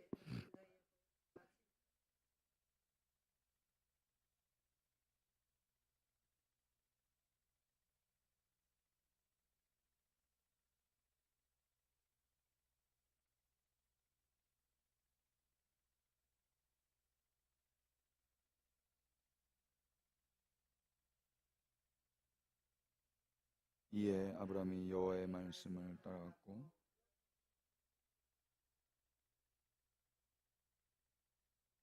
아멘. 이 말씀이 유명한 말씀이에요. 저는 말씀이 여기까지밖에 없는 줄 알았어요. 맨날 이 말씀만 가지고 설교를 들어가지고. 성경 사실 이 4절만 있으면 돼요, 사실. 뭐 이렇게 두껍게 많이 갖고 다녀. 다른 거 오바댜 보신 적 있어? 오바댜? 안 봐요. 그런 거 안 봐요. 그냥 창세기 12장 1절부터 3절까지만 있으면 되더라고. 아니면 빌립보서 4장 13절 내게 능력 주시는 자 안에서 뭐 이런 거. 아니면 뭐 저기 뭐 신명기 말씀 들어가도 복 받고 나가도 복 받고 뭐 이것만 있으면 돼요. 다른 거 없어요. 자, 봐보세요. 아브라함의 그 믿음, 아브라함의 순종에 대해서 많이 설교된 본문인데 과연 아브라함이 순종했어요, 안 했어요? 잘 봐보세요. 하나님은 뭐라고 약속했죠? 너는 너의 고향과 친척과 아버지의 집을 떠나 내가 너에게 보여줄 땅으로 가라. 그러면 내가 너로 큰 민족을 이루고 너에게 복을 줘서 네 이름을 창대하게 하겠다. 너를 저주하는 자는 내가 저주하고 축복하는 자는 축복하고 땅의 모든 족속이 너로 말미암아 복을 얻을 거다. 이게 하나님 말씀하신 거예요? 이에 말씀 떨어지자마자 이에 아브라함이 여호와의 말씀을 따라갔고 롯도 그와 함께 갔으며 아브라함이 하늘 동안 몇 살이었더라. 그러니까 아브라함이 순종했어요, 안 했어요? 안 했죠. 분명히 하나님께서는 고향과 친척과 아버지 집 떠나려는데 누구 데려가요? 롯을 데려가잖아요. 롯은 두 글자로 뭐라 그래요? 친척이라고 하잖아요. 친척 데려갔다. 그럼 순종했다 안 했다? 근데 이 아브라함을 믿음의 조상이라고 한다고요. 이 믿음이 좋아요 안 좋아요? 바로 하나님 앞에서 이렇게 겁없는 행동을 하는 게 인간이란 말입니다. 교묘한 거는요, 이건 불순종을 한 것도 아니고 순종을 한 것도 아니에요. 아예 나이스하게 아우 싫습니다 이것도 아니고 100% 순종도 아니고 살짝 롯만 데려가. 그러니까 두 개는 했잖아요. 고향과 아비 집은 떠났어요. 그런데 75세니까 젊은 애가 하나 같이 가야 돼요. 그래서 롯은 데려가야 되는 거예요. 100% 순종은 순종이라고 하던가요? 99.9%의 순종은 순종이라고 하던가요? 어떤 목사님이 그러더라고요. 여러분 99.9도 순종 아닙니다. 자기는 할 수 있나? 자기는 하나 봐요? 100% 순종하나 봐요? 아니 지금 이거 2대 몇 퍼센트야 이거? 응? 3분의 1이니까 60%예요? 똑똑하네. 60% 순종이에요. 60% 순종. 50% 넘었으니까 뭐 정상 참작해줘야 되나요? 가증하다고 이야기하는 거예요. 가면 안 가면, 응? 가면 가고 안 가면 안 갈 거지. 말씀도 따라가고 친척도 데려가. 이게 이 사람 성격을 나타내는 거예요. 이 인물을 한번 분석해 보세요. 이 사람 답답한 인생이에요. 뒤에 좀만 더 보면 알아요. 예수님의 비유 해석을 여러분 기억해 보세요. 그는 말씀이 떨어진 즉시 사탄에 의해 뿌려진 그 말씀을 빼앗긴 자예요. 하나님이 1절부터 3절까지 말씀을 뿌리셨죠. 그런데 즉시 빼앗겨 버렸다고. 즉시. 아브라함이 좋은 땅이에요, 아니에요? 좋은 땅 아니죠. 비유로 따지면 아브라함은 무슨 땅인 거예요? 길가인 거예요. 가나안 땅에 이제 들어가요. 들어가서 아브라함이 또 이렇게 해요. 여호와를 뵙고 이 땅을 너와 네 자손에게 주리라 하는 약속도 받아요. 그런데 그는 그 약속을 받고 그 땅에 안 머무르고 남쪽으로 계속 내려가요. 성경 한번 찾아보세요. 창세기 12장. 이건 성경으로 봐야 더 재밌어요. 여러분 성경으로 확인하세요. 5절부터 아브라함이 그의 아내 사레와 조카 롯과 하란에서 모은 모든 소유와 얻은 사람들을 이끌고 가나안 땅으로 가려고 마치 여기 조카 롯 있으면 여러분 막 물음표 이거 왜 조카 왜 될 것 같지? 근데 여기 멈추셔야 되는 거예요. 그리고 아이고 왜 이렇게 돈을 많이 가졌지? 응? 이 사람 이거 뭐 믿고 가는 거야? 돈 믿고 가는 거야? 누구 믿고 가는 거야? 6절 아브라함이 그 땅을 지나 세겜 땅 모래 상수리 나무에 이르니 그때에 가나안 사람이 그 땅에 거주하였더라. 여호와께서 아브라함에게 나타나 계시되 내가 이 땅을 네 자손에게 주리라. 이 음성을 들어요. 자기에게 나타나신 여호와께 그가 그곳에서 뭘 쌓아? 제단을 쌓아요. 근데 거기서 베델 동쪽 산으로 옮겨 장막을 치니 서쪽은 베델 동쪽은 아이라. 그가 그곳에 여호와의 제단을 쌓고 여호와의 이름을 불렀어요. 근데 9절 보세요. 다 같이 시작. 점점 남방으로 옮겨. 왜 이런 거야 이분요? 왜 이상하잖아요. 아니 여기서 제단을 쌓았으면 거기서 예배해야죠. 주님의 음성 또 들었잖아요. 점점 남방으로 옮기시는 거예요. 이유가 10절에 나와요. 이유가 왜 남방으로 가셨는가? 다 같이 시작. 그 땅에 기근이 들었으므로 아브라함이 애굽에 거류하라고 그리로 내려갔으니 이는 그 땅에 이유가 여기에 있는 거예요. 예배를 드리고 제단을 쌓고 하나님의 음성 들어도 그 땅에 뭐가 있으면, 기근이 있으면은 점점 남방으로 내려가는 거예요. 이게 인간이라고요. 근데 이분이 우리 믿음의 조상님이시라고요. 근데 이분을 닮겠다. 안 닮으려고 해도 닮아 있어요, 이미. 노력하지 않아도 이게 나라고요, 이게. 응? 아까 비유 봐보세요, 비유. 이게 무슨 비유야, 이게. 응? 이는 그 땅에 기근이 심했기 때문에 말씀을 들을 때는 기쁨으로 받고 제단도 쌓고 예배도 드렸어요. 하나님의 이름도 불렀어요. 근데 그 속에 뿌리가 없으니까 기근을 만나자 넘어져 버리는 거죠. 아브라함이 좋은 땅이에요? 돌밭이라고 하는 거예요. 돌밭. 그렇게 이제 애굽에 내려갔어요. 11절 보세요. 그가 애굽에 가까이 이르렀을 때 그의 아내 사레에게 말하되 내가 알기에 그대는 아름다운 여인이라 애굽 사람이 그대를 볼 때에 이르기를 이는 그의 아내라 하여 나는 죽이고 그대는 살리리니 원하건대 그대는 나의 누이라 하라. 그러면 내가 그대로 말미암아 안전하고 내 목숨이 그대로 말미암아 보존되리라 하니. 세상 쪼다 이런 쪼다 없습니다, 여러분. 아브라함은 자기 아내를 누이라고 말을 하라고 하는데 이유가 뭐라고요? 자기가 죽을 것 같아서. 그래서 내가 생명이 보존되기 위한 걸 누구로 말미암아 보존된다고 그러죠? 그대로 말미암아. 그럼 아브라함의 생명은 누가 지키셔요? 아멘이죠. 근데 아브라함은 롯이 지키는 줄 알고요. 거기에 하란 땅에서 모은 재정이 지키는 줄 알고요. 내 머리가 지키는 줄 알고 내 아내가 누이라고 말하면 지켜주는 줄 알았다고. 아브라함이 좋은 땅이에요? 아브라함은 뭐예요? 이 사람 지금 염려가 들어온 거거든요. 염려가 들어와서 결실하지 못하는 거예요.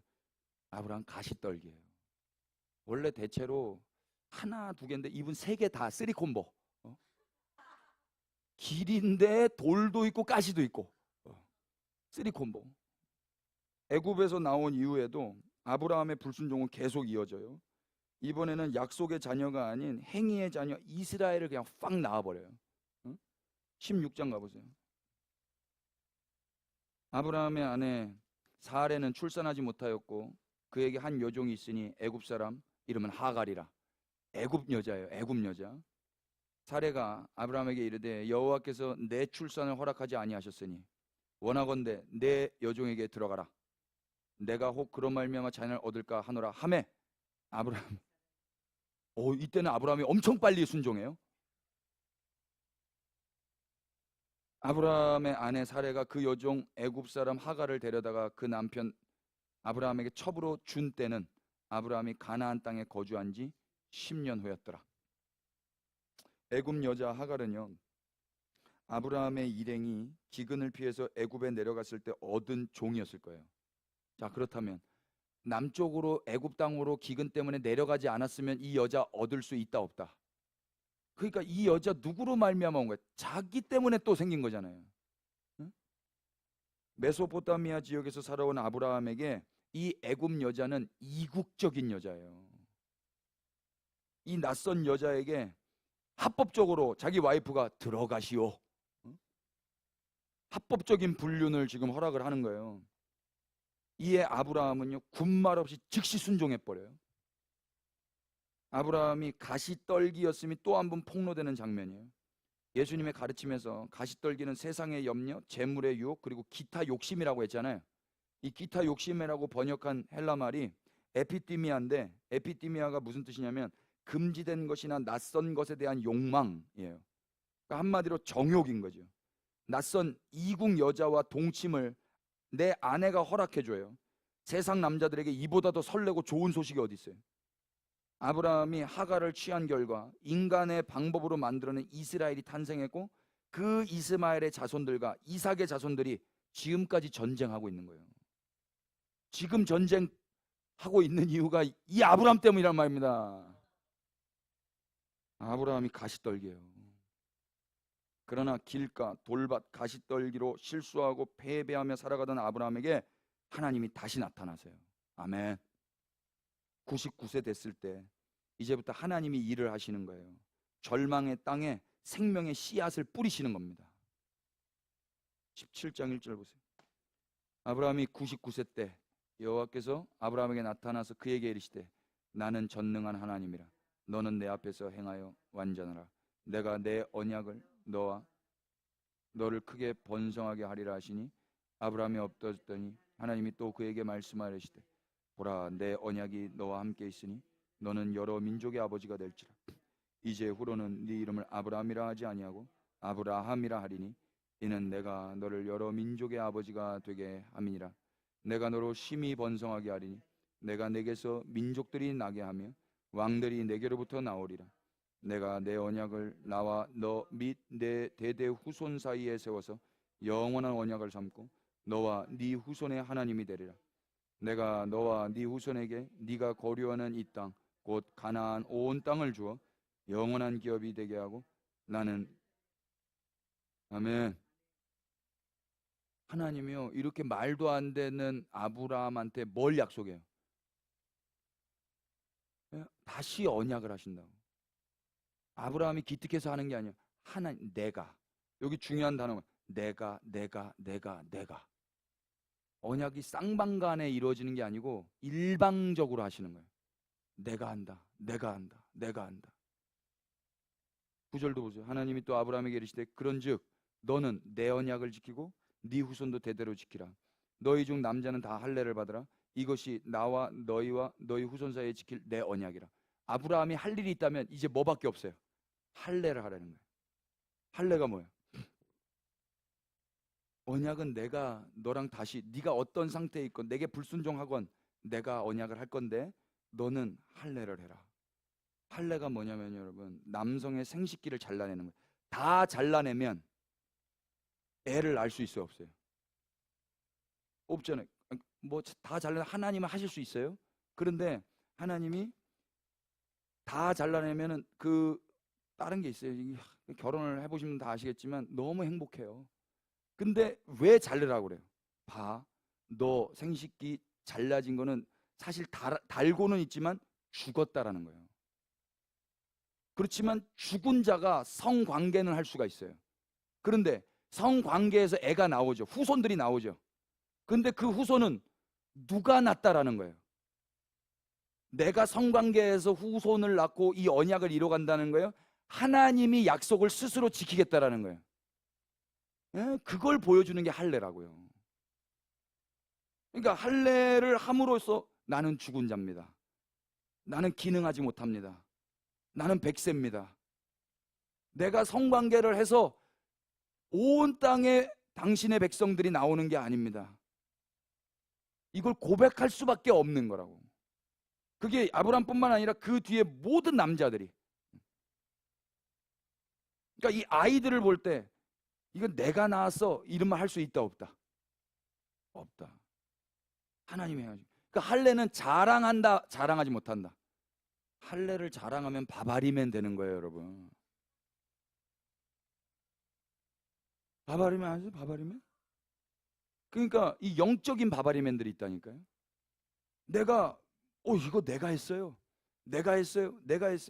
그걸 영적인 바바리맨이라고 하는 거예요. 뭘 내가 해? 내가 하긴 했지. 그렇지만 신비인 거예요. 신비. 애가 나왔네. 여러분 애를 낳아보면은요 사람들이 다 어떻게 되는지 제가 관찰을 해봤거든요. 겸손해져요. 우리 예배당에 결혼한 커플이 있는데 애를 안 낳는다고 그러더라고 자매님이. 그리고 아이고 이거 방송 나가면 또 그럴 수 있는데 개를 키우셨어요. 애를 키운 게 아니라 개를 키웠어요. 그 아까 제가 말했던 그 안락사 시킬 개. 그래서 그 개를 키우는 바람에 예배당을 한 몇 년간 못 나왔어요. 그런데 임신을 한 거예요. 그러더니 지난번에 우리 야외 예배 드리는데 오셨는데 저한테 말해줬어요. 목사님 임신했어요. 너무 축하해. 근데 막 우는 거예요. 왜 울어? 너무 무섭다는 거예요. 너무 무서워. 벌 받을까 봐 무섭고 아기가 잘못될까 봐 무섭고 벌벌벌 떠는 거예요. 난 교회도 안 나왔는데. 그래서 한편으로는 꼬시면서도 하나님이 째째하지 않아.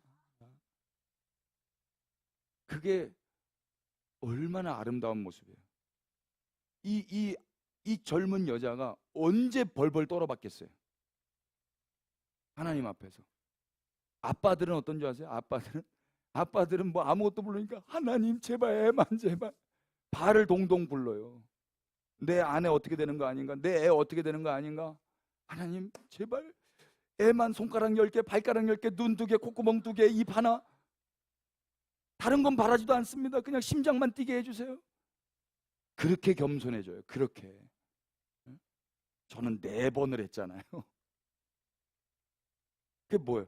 인간이 할 수 없는 일 앞에 딱 쓰는 거예요. 그 전에는 다 내가 할 수 있었어요. 신비롭지가 않아. 다 내가 할 수 있는 거예요. 공식대로만 하면 되는 거예요. 원리대로만 하면 되고. 근데 생명의 탄생은 신비로운 거예요. 그 앞에서는 벌벌 떠는 거예요. 벌벌. 그게 아름다운 모습이에요. 인간적인 모습이에요. 그게 참 아름다운 인간의 모습. 하나님 앞에서 겸손히 벌벌 떠는 거. 너무 축복이 되더라고. 그래서 태명이 용용이에요. 용용이. 용기와 용감. 불안하니까 애 이름이 용기와 용감이라고 지은 거예요. 너무 예쁜 모습이에요. 축복해 주세요. 10월 15일 날 출산 예정일이에요. 아무튼 이렇게 해서 인간은 이제 뭐만 하면 되냐? 하나님, 저는 무능합니다. 저는 불가능합니다. 그래서 내 생식기를 자릅니다. 그게 할례라고요. 그런데 불가능한데 애가 나왔어. 그러면 누가 한 거예요? 하나님이 하신 거죠. 그럼 누구만 찬양을 받으셔야 돼요? 하나님만. 아멘 되십니까? 하나님은 실수투성이인 아브라함에게 나는 전능한 하나님이라는 말로 드러내시죠. 아브라함은 끝까지 불순종을 멈추지 못했고 하나님의 언약과 위배되는 믿음 없는 삶을 살았지만 하나님은 그 끝에서 당신의 전능하심을 발휘하셔요. 무능한 아브라함 앞에서 전능한 하나님의 언약은 여전히 뭐 했다? 유효했다. 이처럼 인간은 끝내고 하나님은 시작하세요. 인간은 죽이지만 하나님은 살리세요. 하나님은 아브라함에게 모든 약속을 내가 이룰 것이라고 반복해서 말씀하심으로 강한 의지를 드러내세요. 그리고 아브라함에게는 단 한 가지만 요구하셨는데 그게 바로 할례. 할례는 남자의 성기를 잘라내는 행위로 스스로는 생식 기능을 하지 못한다라는 신앙 고백의 표식이에요. 하나님만이 생명을 주실 수 있는 분이라는 걸 인정한다라는 징표죠. 따라서 할례 받았다고 자랑할 수 있다 없다? 내가 내 몸을 이렇게 상해하면서까지 내가 하나님을 사랑했다고 자랑하는 건 영적 바바리맨인 거예요. 하나님께서 이렇게까지 하셨음에도 불구하고 우리 아브라함은 여전히 못 믿어요. 하나님의 말씀을 들은 아브라함은 그분의 말씀을 비웃죠. 한번 읽어볼까요? 아브라함이 시작. 아브라함이 엎드려 웃으며 마음속으로 이르되 100세 된 사람이 어찌 자식을 낳을까? 사라는 90세니 어찌 출산하리요? 하고 아브라함이 이에 하나님께 아뢰되 이스마엘이나 하나님 앞에 살기를 원하나이다. 하나님이 이르시되 아니라 네 아내 사레가 너에게 아들을 낳으리니 너는 이름을 이삭이라 하라.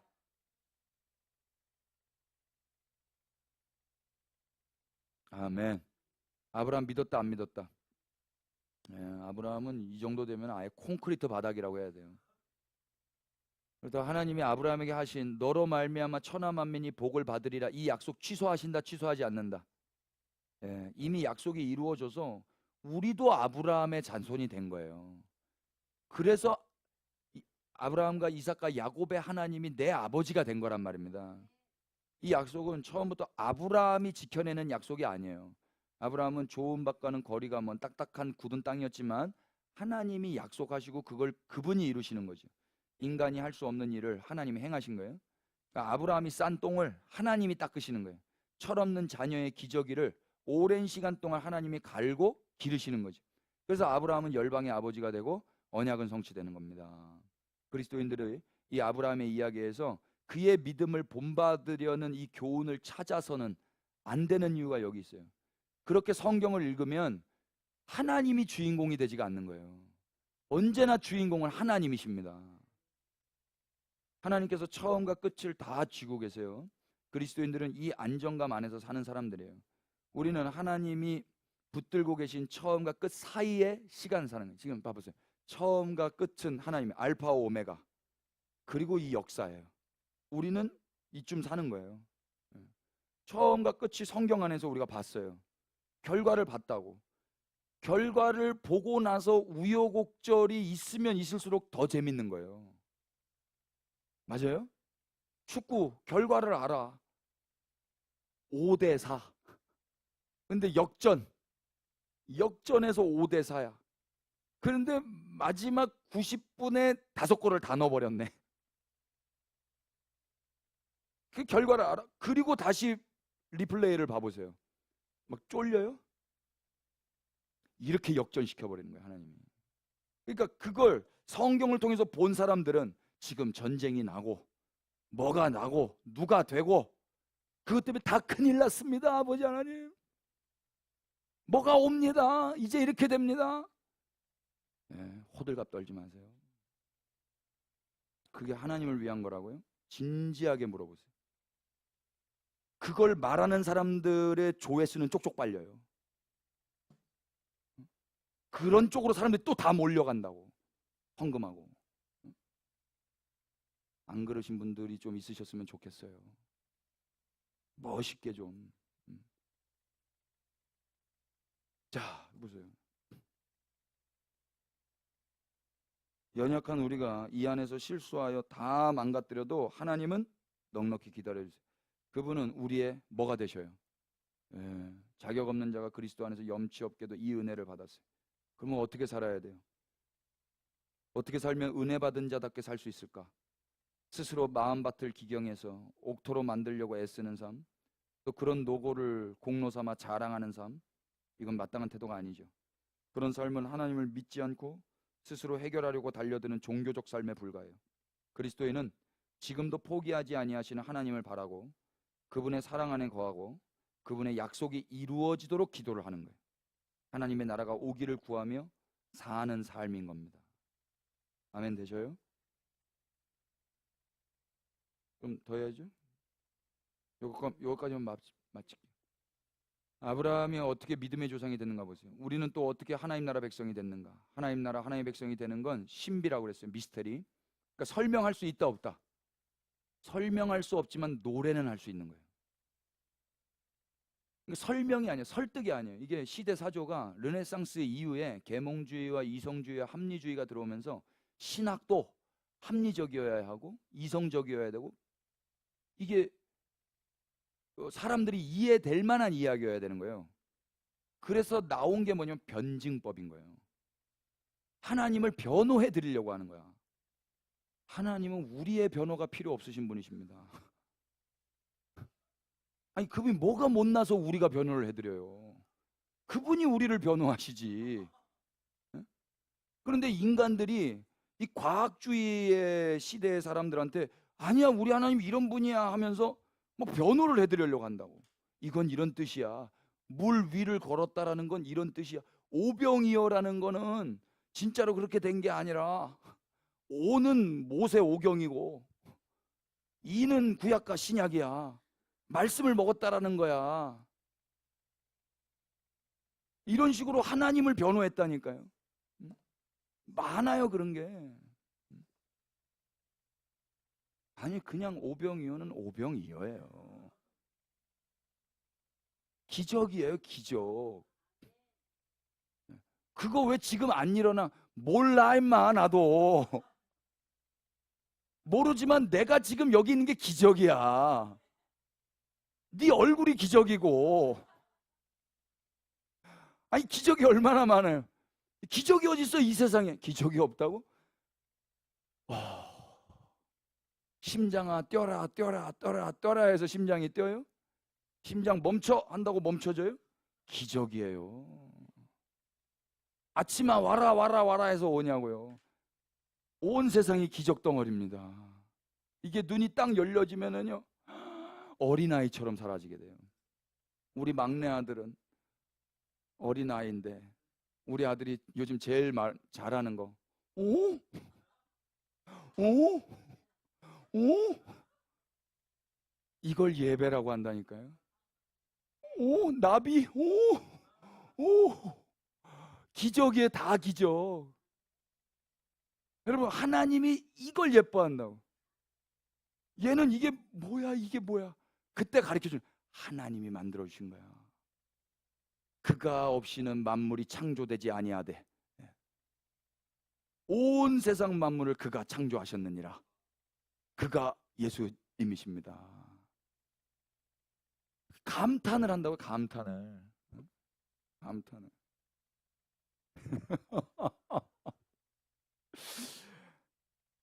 어디까지 했어요?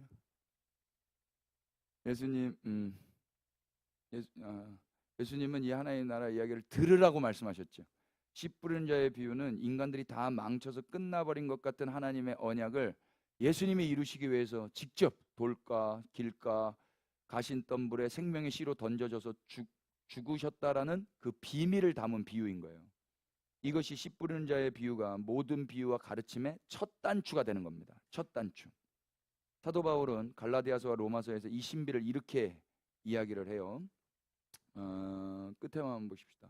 만일 그 유업이 율법에서 난 것이면 약속에서 난 것이 아니라 그러나 하나님이 약속으로 말미암아 아브라함에게 주신 것이라. 유업은 율법을 지켜서 받아낸다 못 받아낸다. 그러니까 인간이 할 수 있는 게 아니다라는 거예요. 그저 유업을 주신다고 약속하신 아버지께서 끝까지 그 약속을 취소하지 않으셨기 때문에 받는 거예요. 봐보세요. 제가 삼성의 유업을 받을 수 있어요, 없어요? 못 받죠. 근데 막 열심히 기도해. 그리고 맨날 삼성 앞에 가가지고 내가 아들이라고 막 이야기해. 끌려갑니다. 철컹철컹. 그러니까 인간의 열심과 원함으로는 안 되는 거예요. 하나님께 유업을 받으려면 어떻게? 먼저 그분의 자녀가 돼야 된다고. 근데 어떻게 이 죄 많은 인간이 하나님의 자녀가 돼요? 유일한 하나님의 자녀가 독생하신 분인데 독생자가 죽으셔요. 예수님이 아들로서 칭하실 수 있는 호칭이 두 가지예요. 독생자와 또 뭐야? 또 뭐라 그러죠? 맏아들이라 그래요. 독생자라고 말하는 거는요, 십자가 지기 전에는 독생자라고 그래요. 십자가 지고 난 다음에는 뭐라 그래요? 맏아들이라고. 왜 그럴까요? 십자가 이후에 아들이 나아지는 거예요. 자녀가 십자가를 그래서 뭐라 그랬어요? 거룩한 산부인과라 그랬잖아요. 거기서 애가 나오는 거예요. 예수님 물과 피를 쏟고. 그래서 예수님이 부활의 무슨 열매라 그래요? 첫 열매라 그러잖아요. 그러면 첫 열매는 그 다음 열매가 있다 없다? 이때 우리가 그 다음 열매들이라고요. 그러니까 열매가 스스로 나 열매 나와 이게 돼요, 안 돼요? 안 되잖아요. 먼저 나무가 서야 되잖아요. 나무가 쓰려면 이 나무에 씨가 뿌려져야 되잖아요. 그래서 포도 씨가 떨어졌고 죽었고 포도 나무가 됐어요. 그래서 그 포도 나무에서 열매가 붙어 있는 거라고요. 그러니까 무조건 은혜가 먼저인 거예요. 하나님이 행하신 일이 먼저라고. 그래서 느닷없이 유업이 그냥 오는 거예요. 감사해요, 감사해요. 당연한 게 아니고 감사해야 되는 거예요. 염치 없어야 되는 거예요. 머리를 긁어야 되는 거예요. 네가 어떻게 저분 자식이냐? 나도 그렇게 생각하고 있다. 아멘이다. 왜 내가 안 되냐? 이렇게 싸우면 돼야 안 돼요?